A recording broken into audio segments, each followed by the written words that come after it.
Ocarina of Time was the one that sprung the Legend of Zelda series into a brand new dimension, along with probably being the best game on the market when it first released when looked at objectively. It's the one that established the 3D formula that so many people idolise to this day. Majora's Mask was the spry younger sibling that copies their brother but kinda puts a bit of a weird edge on things, being the second 3D Zelda game and instantly taking out Ganondorf, an unheard of idea in the 3D Zelda space at the time. Wind Waker was the one that had people up in arms about the fact that Zelda needed to be serious and should have a grown-up art style, the one where you traverse a giant sea as large as your mind could comprehend, a true marvel of technology on release. Twilight Princess was the one to feature some of the most compelling characters and dungeon design of the entire series, reusing much of what made Ocarina of Time so good in 1998 and trying to add to the formula in meaningful ways, whilst also being an introduction to many people since it sold so much on the Wii. Skyward Sword is the motion controlled one that is still divisive to this day,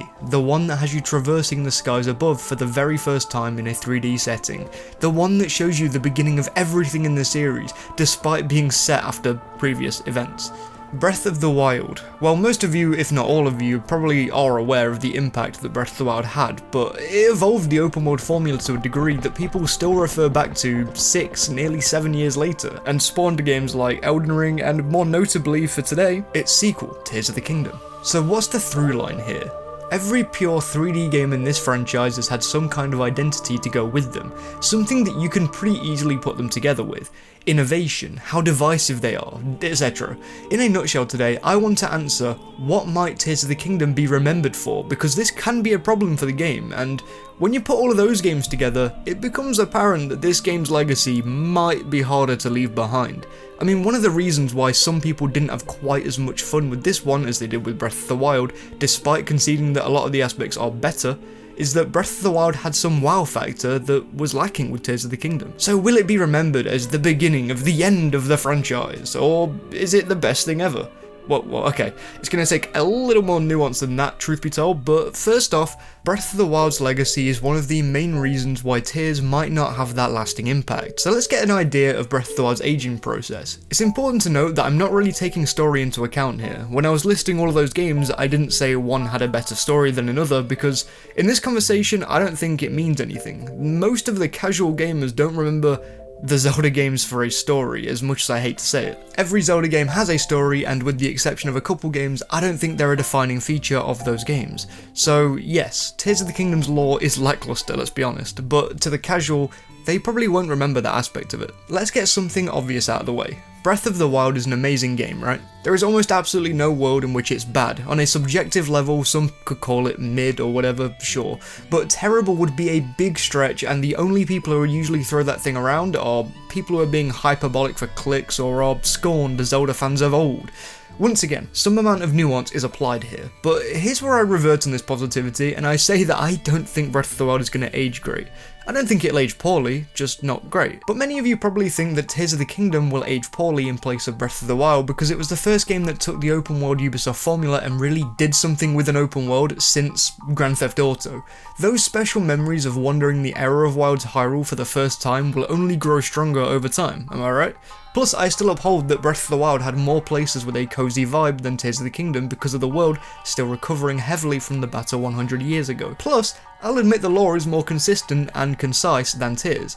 So how could I possibly think that Tears of the Kingdom is going to be the one to age better? I will admit, this is just my own take, but I think the game does everything else that hasn't been mentioned better. Dungeons and bosses have the same core formula as the ones from Breath of the Wild, but they're fleshed out, unlike the Divine Beasts.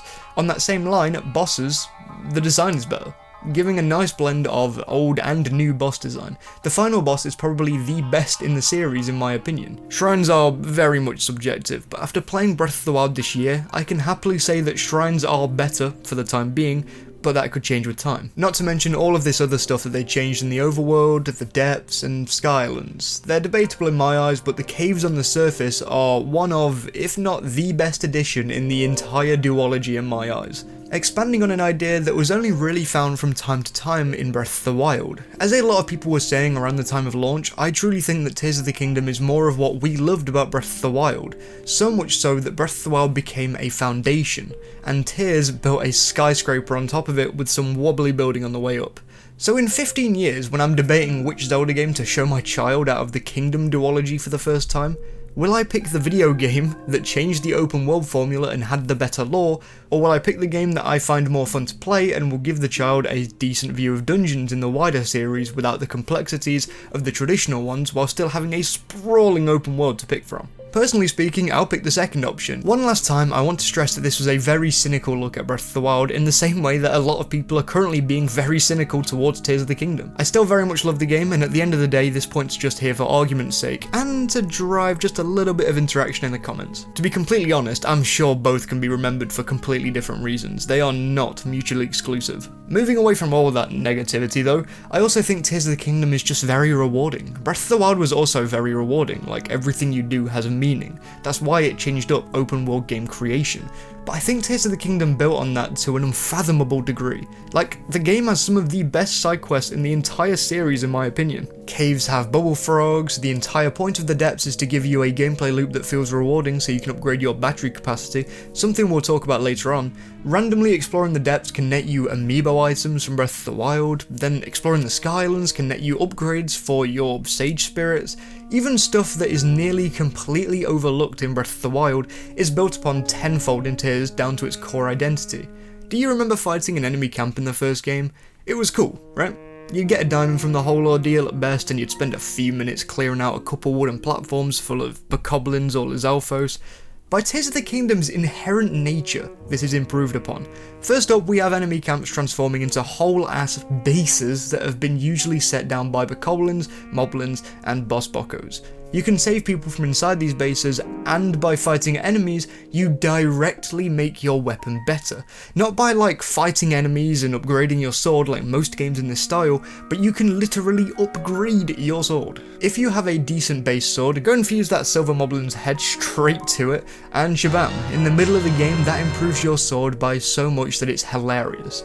And because of how much you can store in your inventory if you're finding Korok seeds, the amount of amazing swords you can have at all times can grow exponentially.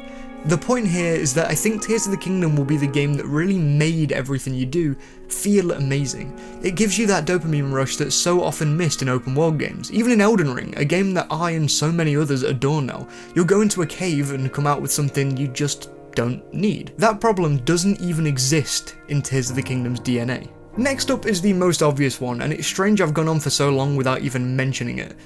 Ultra Hand and the abilities in Tears of the Kingdom in general. Unfortunately for me, I'm on Twitter quite a lot to keep up with the newest gaming news and to interact with the cooler people on the site, but upon the game's release, I think it was honestly kind of overwhelming to see the amount of industry professionals praising the game for having a physics engine that is ridiculously advanced. So, on a broad spectrum, I could say that this game will be remembered for being a technical marvel for working on the Switch's hardware, but let's go beyond that. Let's say that the item set is astonishing, and on a technological level is the most impressive part of this title tenfold. Somehow the least impressive ability is Ascend, and that is still super cool. Being able to jump out of a cave to the overworld in an instant, or going from the depths to the surface, is legitimately one of the coolest things to do in Zelda history, in my opinion. It makes for some of the cooler side challenges too. Next we have Fuse, an ability that allows the game to feel as rewarding as we've already discussed, and offers hundreds of ways to go about any combat scenario. They even weaponized materials like the rubies and different fruits that we always thought should have had a use in Breath of the Wild. Recall is up next and doesn't have to be explained. You can rewind time for certain objects. To me that is still insane. Certain games have had you rewind time around you, but I've personally never played one where one single item can be sent back in time.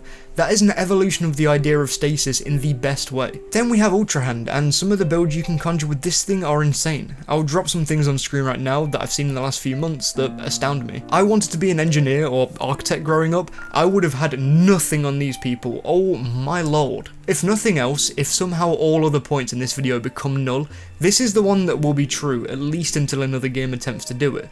Building your own stuff like this is amazing and encourages you to be genuinely smart. This game will be remembered for its abilities for sure. As I mentioned, I do partake in Twitter, and while scripting this video I asked you a simple question, the same one as in the title: what will Tears of the Kingdom be remembered for? Here are some of the replies I haven't mentioned and my thoughts. First up we have JD, who will always remember the awe of dropping into the depths for the first time, and honestly I understand this for sure. We'd seen snippets of the depths in the marketing, but I was sure it was just a bigger cave system than the ones we'd seen in the past, and no one really had an answer for what it could be, so when I first jumped into the depths, it's safe to say that it was more than a little surprising. The actual playability and content in the depths aside, that first moment and the music cue to go along with it is a standout moment for the entire series. I can definitely agree with that. Next we have a reply from someone who I'll leave anonymous, saying that it'll be remembered because it's shown us that Zelda has remained as vital as it has because direct sequels haven't been capitalised on in the past. And while I can understand this viewpoint to an extent because of the reuse of the world and stuff like that, I think I agree more so with Zelda Lore, who replies with, what they need is better scenario planners and script writers, because I'm fairly certain that that original reply is probably referring more so to the story and the scenario that the story revolves around. A good reply to spice things up, but I don't quite agree on that one. And finally we have a nice reply from Grover Wimberley that I think ties things up very nicely in my eyes. A fantastic follow-up to a fantastic game.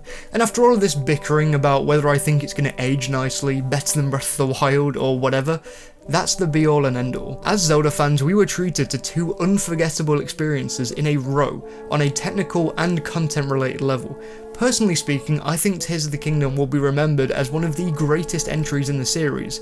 It just might take a bit of time, with the one glaring problem being the lore and the story. But in the words of Marty McFly, I guess you guys aren't ready for that yet. But your kids are gonna love it. That's my take, and I think the game will age better the more that certain elements we want back in the series are implemented, because it'll remind us of a time where that stuff wasn't around for a while. Just like every other Zelda title minus an outlier or two, I think Tears of the Kingdom will be remembered as an unforgettable journey. These are the patrons and members of this channel. Sumji and Thomas Drury Wong are even cooler for being my top patron people. Please subscribe for more weekly Zelda content, and I will see you soon.